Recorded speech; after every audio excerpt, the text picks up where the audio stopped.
Jai Jai Shri Chaitanya, Jai Nityananda, Jai Jai Shri Chaitanya, Jai Nityananda, Jai Advaita Chandra Jaya, Gaura Bhakta Vrinda, Jai Advaita Chandra Jaya, Gaura Bhakta Vrinda, Jai Jai Shri Chaitanya, Jai Nityananda, Jai Jai Shri Chaitanya, Jai Nityananda, Jai Advaita Chandra Jaya, Gaura Bhakta Vrinda, Jai Advaita Chandra Jaya, Gaura Bhakta Vrinda.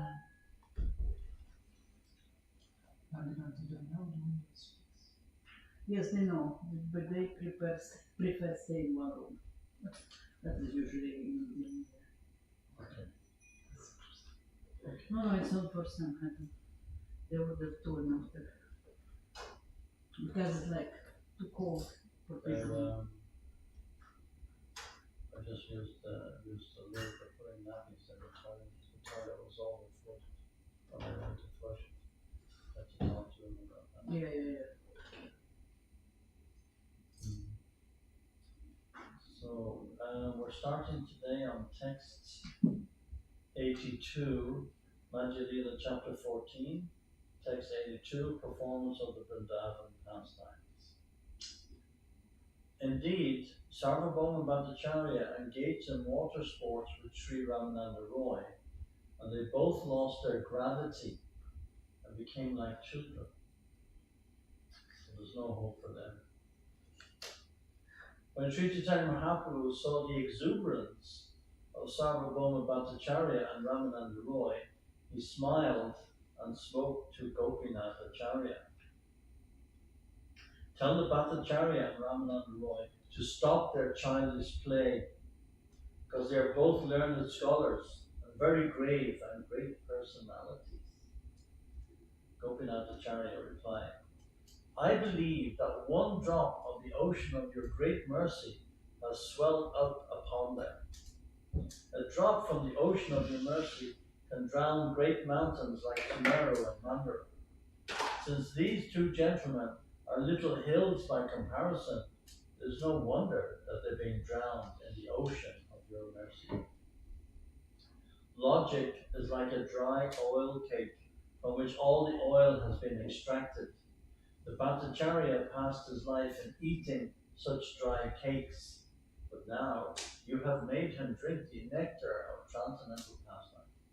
It is certainly a great mercy upon him. After Gopinath Acharya finished talking, Sri Chaitanya Mahaprabhu smiled, and calling for Advaita Acharya, made him act like the Shesha Naga bed. Lying down on Advaita Prabhu, who was floating on the water, Sri Chaitanya Mahaprabhu demonstrated the pastime of Sheshayi Vishnu. Manifesting his personal potency, Advaita Acharya floated about on the water, carrying Sri Chaitanya Mahaprabhu. After sporting in the water for some time, Sri Chaitanya Mahaprabhu returned to his place at Aitota, accompanied by his devotees. Paramananda Puri, Ramananda Bharati, and all the other chief devotees of Sri Chaitanya Mahaprabhu took lunch at the invitation of Advaita Acharya. Whatever extra prasadam was brought by Vaninath Roy was taken by the other associates of Sri Chaitanya Mahaprabhu. In the afternoon, Sri Chaitanya Mahaprabhu went to the Gundicha temple to visit the Lord and dance. At night, he went to the garden to take rest. The next day, Sri Chaitanya Mahaprabhu also went to the temple of Gundicha and saw the Lord. He then chanted and danced in the yard for some time. Accompanied by his devotees, Sri Chaitanya Mahaprabhu then went into the garden and enjoyed the pastimes of Vrindavan. Srila Bhaktisiddhanta Sarasvati Thakur has pointed out that this Vrindavan Vihara, the pastimes of Vrindavan, does not refer to Krishna's mixing with the gopis or the transcendental mellow of Parakiya Ras. Sri Chaitanya Mahaprabhu's Vrindavan Leela in the garden of Jagannath Puri did not involve association with women or with other people's wives in the fashion transcendentally demonstrated by Sri Krishna. In his Vrindavan Leela, Sri Chaitanya Mahaprabhu conceived of himself as the assistant of Srimati Radharani. When Srimati Radharani enjoyed the company of Krishna, her maidservants were very pleased. One should not compare Sri Chaitanya Mahaprabhu's Vrindavan Vihara in the garden of Jagannath with the activities of Gauranga Nangadis. There were multifarious trees and creepers in the garden, and they were all jubilant to see Sri Chaitanya Mahaprabhu. Indeed, the birds were chirping, the bees were buzzing, and a cool breeze was blowing. As Sri Chaitanya Mahaprabhu danced beneath each and every tree, Vasudev Dutt sang along. As Vasudev Dutt sang a different song beneath each and every tree, Sri Chaitanya Mahaprabhu danced there alone in great ecstasy. Sri Chaitanya Mahaprabhu then ordered Rakeshwara Pandit to dance, and he began to dance. The Lord began to sing. Then devotees like Swarup Damodar and other kirtan performers began to sing along with Sri Chaitanya Mahaprabhu. Being inundated with ecstatic love, they lost all consideration of time and circumstance. After thus performing pastimes in the garden for some time, they all went to a lake called Narendra Sarovar, and there enjoyed sporting in the water. After sporting in the water, Sri Chaitanya Mahaprabhu returned to the garden and accepted prasadam with the devotees. For 9 continuous days, his lordship, Sri Jagannath Dev, stayed at the Gundicha temple. During this time, Sri Chaitanya Mahaprabhu also stayed there and performed the pastimes with his devotees that have already been described. The garden of his pastimes are very large and was named Jagannath Vallabha. Sri Chaitanya Mahaprabhu took his rest there for 9 days. Knowing that the Hera Panchami festival was drawing near, King Prataparudra attentively talked with Kashi Mishra. Tomorrow will be the function of Hera Panchami or Lakshmi Vijay, holding this festival in a way that has never been held before. Purport. The Hera Panchami festival takes place 5 days after the Rath Yatra festival. Lord Jagannath has left his wife, the goddess of fortune, and gone to Vrindavan, which is the Gundicha temple. Due to separation from the Lord, the goddess of fortune decides to come to see the Lord at Gundicha. The coming of the goddess of fortune to Gundicha is celebrated as Hera Panchami. Sometimes this is misspelled as Hara Panchami among the Ativadis. The word Hera means to see and refers to the goddess of fortune going to see Lord Jagannath. The word Panchami means the 5th day and is used because this takes place on the 5th day of the moon.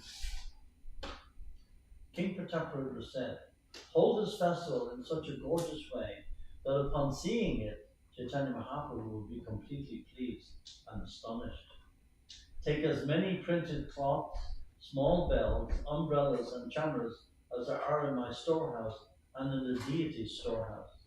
Collect all kinds of small and large flags and ringing bells. Then decorate the carrier and have various musical and dancing parties accompany it. In this way, decorate the carrier attractively. You should also double the quantity of prasadam. Make so much that it will even surpass the Rath Yatra festival. Arrange the festival in such a way that Sri Chaitanya Mahaprabhu may freely go with all his devotees to visit the deity without difficulty." In the morning, Sri Chaitanya Mahaprabhu took his personal associates with him to see Lord Jagannath at Sundarachala. Sundarachala is the Gundicha temple. The temple of Jagannath at Jagannath Puri is called Neelachala, and the temple at Gundicha is called Sundarachala. Then Sri Chaitanya Mahaprabhu and his personal devotees returned to Neelachala with great eagerness to see the Hera Panchami festival. Kashi Mishra received Chaitanya Mahaprabhu with great respect, and taking the Lord and his associates to a very fine place, he had them seated. After taking a seat, Sri Chaitanya Mahaprabhu wanted to hear about a particular mellow of devotional service. Therefore, Mildly smiling, he began to question Swarup Damodar. Although Lord Jagannath enjoys his pastimes at Dwarkadam and naturally manifests sublime liberality there, still, once a year, he becomes unlimitedly eager to see Sri Vrindavan Dham. Pointing out the neighboring gardens, Sri Chaitanya Mahaprabhu said, all these gardens exactly resemble Vrindavan. Therefore, Lord Jagannath is very eager to see them again. Externally, he gives the excuse that he wants to participate in the Rath Yatra festival, but actually he wants to leave Jagannath Puri to go to Sundarachala, the Gundicha temple, a replica of Vrindavan. The Lord enjoys his pastimes day and night in various flower gardens there. But why does he not take Lakshmi Devi, the goddess of fortune, with him? Swarup Damodar replied, my dear Lord, please hear the reason for this. Lakshmi Devi, the goddess of fortune, cannot be admitted to the pastimes of Vrindavan. In the pastimes of Vrindavan, the only assistants are the gopis. But for the gopis, no one can attract the mind of Krishna. The Lord said, using the car festival as an excuse, Krishna goes there with Subhadra and Baladev. All the pastimes for the gopis that take place in those gardens are very confidential ecstasies of Lord Krishna. No one knows them. Since there is no fault at all in Krishna's pastimes, why does the goddess of fortune become angry? Lots of lovely paintings. What number are you reading now? 127. 127. Swarup Damodar replied, it is the nature of a girl afflicted by love to become immediately angry upon finding any neglect on the part of her lover. While Swarup Damodar and Sri Chaitanya Mahaprabhu were talking, the procession of the goddess of fortune came by. She was riding upon a golden palanquin, carried by 4 men and bedecked with a variety of jewels. The palanquin was also surrounded by people carrying umbrellas, cameras, whisks, and flags, and it was preceded by musicians and dancing girls. The maidservants were carrying water pitchers, chamra whisks, and boxes for betel nuts. There were hundreds of maidservants, all attractively dressed and wearing valuable necklaces. In an angry mood, the goddess of fortune arrives at the main gate of the temple, accompanied by many members of her family, all of whom exhibited uncommon opulence. When the procession arrived, the maidservants of the goddess of fortune began to arrest all the principal servants of Lord Jagannath. The maidservants bound the servants of Jagannath, handcuffed them, and made them fall down at the lotus feet of the goddess of fortune. Indeed, they were arrested just like thieves who have all their riches taken away. When Lord Jagannath starts his car festival, he gives assurance to the goddess of fortune that he will return the next day. When he does not return, the goddess of fortune, after waiting 2 or 3 days, begins to feel that her husband has neglected her. She naturally becomes quite angry. Gorgeously decorating herself and her associates, she comes out of the temple and stands before the main gate. All the principal servants of Lord Jagannath are then arrested by her maidservants, brought before her and forced to fall down at her lotus feet. When the servants fall down before the lotus feet of the goddess of fortune, they almost fell unconscious. They were chastised and made the butt of jokes and loose language. When Sri Chaitanya Mahaprabhu's associates saw such impudence exhibited by the maidservants of the goddess of fortune, they covered their faces with their hands and began to smile. Swarup Damodar said, there is no egoistic pride like this within the 3 worlds. At least I have never seen or heard of it. When a woman is neglected and disappointed out of egotistic pride, she gives up her ornaments and morosely sits down on the ground, marking lines on it with her nails. I've heard of this kind of pride in Satyabhama, Krishna's proudest queen, and I've also heard of it in the gopis of Vrindavan, who are the reservoirs of all transcendental mellows. But in the case of the goddess of fortune, I see a different kind of pride. She manifests her own opulences and even goes with her soldiers to attack her husband. Purport. After seeing the impotence of the goddess of fortune, Swarup Damodar Goswami wanted to inform Sri Chaitanya Mahaprabhu about the super excellence of the gopis' loving affairs. He therefore said, "My lord, I have never experienced anything like the behavior of the goddess of fortune. We sometimes see a beloved wife becoming proud of her position and then frustrated due to some neglect. She then gives up caring for her appearance, accepts dirty clothes, and morosely sits on the ground and draws lines with her nails. We have heard of such egotistic pride in Satyabhama and the gopis of Vrindavan. But what we see in the goddess of fortune here at Jagannath Puri is completely different. She becomes very angry with her husband and attacks him with her great opulence." Sri Chaitanya Mahaprabhu said, "Please tell me of the varieties of egoistic pride manifested in Vrindavan." Swarup Damodar replied, "The pride of the gopis is like a river flowing with hundreds of tributaries. The characteristics and modes of love are different in different women. Their jealous anger also takes on different varieties and qualities.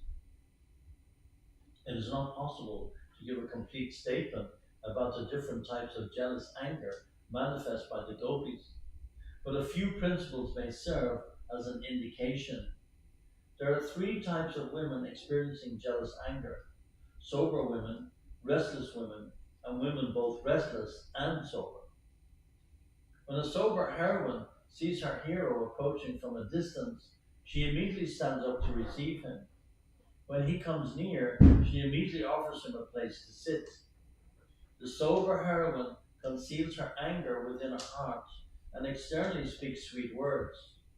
When her lover embraces her, she returns his embrace. The sober heroine is very simple in her behavior. She keeps her jealous anger within her heart.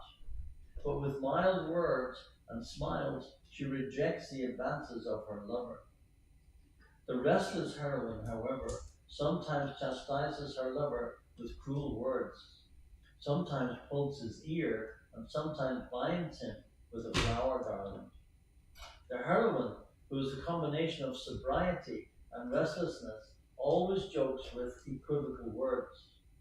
She sometimes praises her lover, sometimes blasphemes him, and sometimes remains indifferent. Heroines may also be classified as captivated, intermediate, and impudent. The captivated heroine does not know very much about the cunning intricacies of jealous anger. The captivated heroine simply covers her face and goes on crying. When she hears sweet words from her lover, she is very satisfied. Both the intermediate and impudent heroines can be classified as sober, restless, and both sober and restless. All their characteristics can be further classified in three divisions. Some of these heroines are very talkative, some are mild, and some are equipoised. Each heroine, according to her own character, increases Sri Krishna's loving ecstasy. Although some of the gopis are talkative, some mild, and some equipoised, all of them are transcendental and faultless. They please Krishna by their unique characteristics. Sri Chaitanya Mahaprabhu felt unlimited happiness upon hearing these descriptions, and he again and again requested Swarup Damodar to continue speaking. Damodar Goswami said, "Krishna is the master of all transcendental mellows and the taster of all transcendental mellows, and his body is composed of transcendental bliss. Krishna is full of ecstatic love and always subordinate to the love of his devotees. The gopis are very much experienced in pure love and in the dealings of transcendental mellow. There is no flaw or adulteration in the love of the gopis. Therefore, they give Krishna the highest pleasure. Purport. Rasabhas occurs when one's relationship with Krishna is adulterated. There are different types of rasabhas: first class, second class, and third class. The word ras means mellow, and abhas means a shadow. If one tastes one kind of mellow and something extra is imposed, that is uparas. If something is derived from the original mellow, it is called anuras. If something is appreciated that is far removed from the original mellow, it is called aparas. Aparas, anuras, and aparas are respectively first, second, and third class rasabhasa, as stated in Bhakti Rasamrita Sindhu. Purvam ivanu sistena vikala rasa lakshana rasa eva rasabhasa rasa gner nikirtitaha. Lord Sri Krishna, who is the absolute truth, enjoyed his rasa dance every night during the autumn season. He performed this dance in the moonlight and with full transcendental mellows. He used poetic words and surrounded himself with women who were very much attracted to him. This verse is a quotation from Srimad Bhagavatam 10th canto. The gopis are all transcendental spirit souls. One should never think that the gopis and Krishna have material bodies. Vrindavan is also a spiritual abode, and there the days and nights, the trees, flowers, and water, and everything else are spiritual. There is not even a trace of material contamination. Krishna, who is the supreme Brahman and Supersoul, is not at all interested in anything material. His activities with the gopis are all spiritual and take place within the spiritual world. They have nothing to do with the material world. Lord Krishna's lusty desires and all his dealings with the gopis are on the spiritual platform. One has to be transcendentally realized before even considering relishing the pastimes of Krishna with the gopis. One who is on the mundane platform must first purify himself by following the regular principles. Only then can he try to understand Krishna and the gopis. Sri Chaitanya Mahaprabhu and Swarup Damodar Goswami are here talking about the relationship between Krishna and the gopis. Therefore, the subject matter is neither mundane nor erotic. Being a sannyasi, Sri Chaitanya Mahaprabhu was very strict in his dealings with women. Unless the gopis were on the spiritual platform, Sri Chaitanya Mahaprabhu would have never even mentioned them to Swarup Damodar Goswami. Therefore, these descriptions do not at all pertain to material activity. The gopis can be divided into left wing and right wing. Both wings induce Krishna to taste transcendental mellows by various manifestations of ecstatic love. Of all the gopis, Srimati Radharani is the chief. She is a jewel mine of ecstatic love and the source of all purified transcendental conjugal mellows. Radharani is grown up and her character is equipoised. She is always deeply absorbed in ecstatic love and always feeling in the mood of a left-wing gopi. Purport. The left wing and right wing of the gopis has been explained by Rupa Goswami in his Ujjvala Nilamani. The left wing is described in this way. A gopi who is always eager to be jealously angered, who is very enthusiastic for that position, who immediately becomes angry when defeated, who is never under the control of a hero, and who always opposes him, is called a Vama, or a left wing gopi. Sri Rupa Goswami describes the right wing gopis in this way. A gopi who cannot tolerate womanly anger, who speaks suitable words to the hero, and who is satisfied by his sweet words, is called a Dakshina, or right wing gopi. Because she is a left wing gopi, her womanly anger is always awakening, for Krishna derives transcendental bliss from her activities. The progress of loving affairs between a young boy and a young girl is by nature crooked. like the movement of a snake. Because of this, two types of anger arise between a young boy and girl: anger with a cause and anger without a cause. This is a quotation from Srila Rupa Goswami's Ujjvala Nilamani. As Sri Chaitanya Mahaprabhu heard these talks, his ocean of transcendental bliss increased. He therefore told Swarup Damodar, go on speaking, go on speaking. And thus Swarup Damodar continued. Srimati Radharani's love is a highly advanced ecstasy. All her dealings are completely pure and devoid of material tinge. Indeed, her dealings are 10 times purer than gold. As soon as Radharani gets a chance to see Krishna, her body is suddenly decorated with various ecstatic ornaments. The transcendental ornaments of Srimati Radharani's body include the 8 satviks, or transcendental symptoms, the 33 vyabhichari bhavs, beginning with harsha, or jubilation in natural love, and the 20 bhavs, or ecstatic emotional ornaments. Some of the symptoms, critically explained in the following verses, are Kila Kinchita, Krutamita, Vilas, Lalita, Vivoka, Mojayita, Mogdya, and Chakita. When Srimati Radharani's body manifests the ornaments of many ecstatic symptoms, the ocean of Krishna's happiness immediately displays transcendental waves. Now hear a description of different ecstasies, beginning with Kila Kinchita. With these ecstatic ornaments, Srimati Radharani enchants the mind of Krishna. When Sri Krishna sees Srimati Radharani and wants to touch her body, he prohibits her from going to the spot where one can cross the river Yamuna. Approaching her, Krishna prohibits Srimati Radharani from picking flowers. He may also touch her in the front of her friends. At such times, the ecstatic symptoms of Kila Kinchita are awakened. From there, first there is jubilation and ecstatic love, which is the root cause of these symptoms. Purport.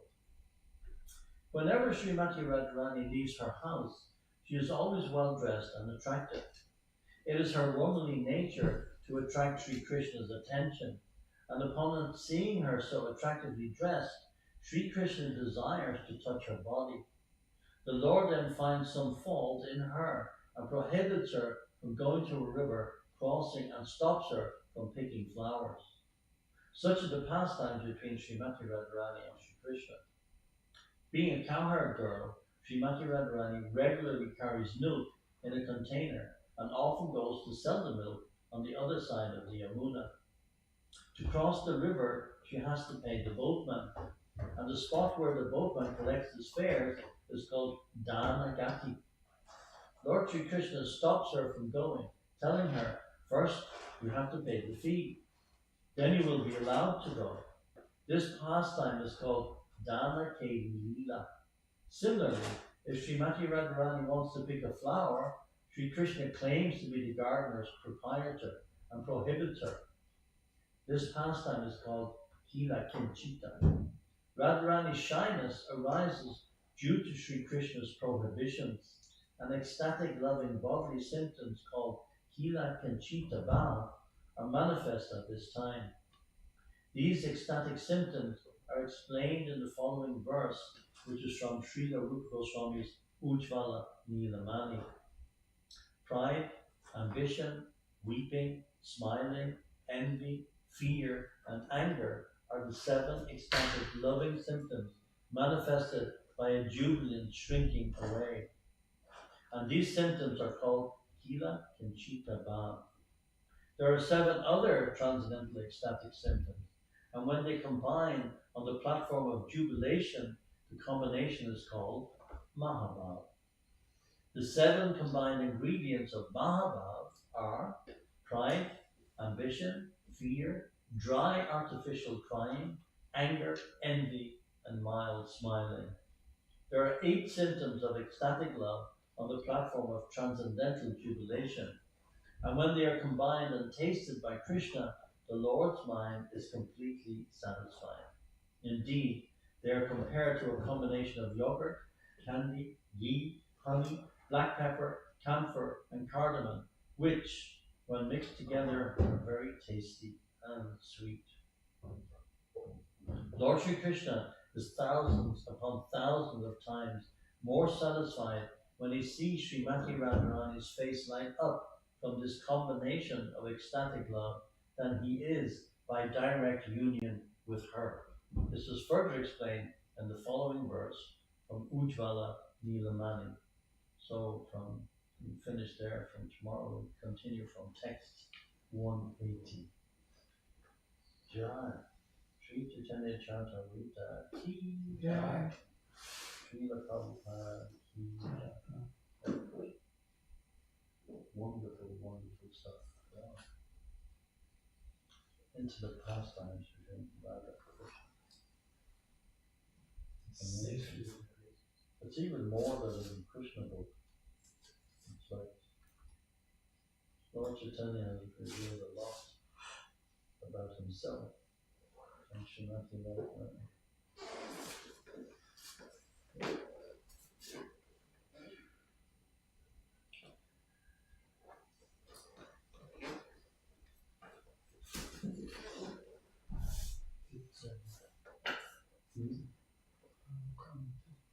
Sorry? No. Was he supposed to? I have no idea. I didn't like him say that. I think he misunderstood. So,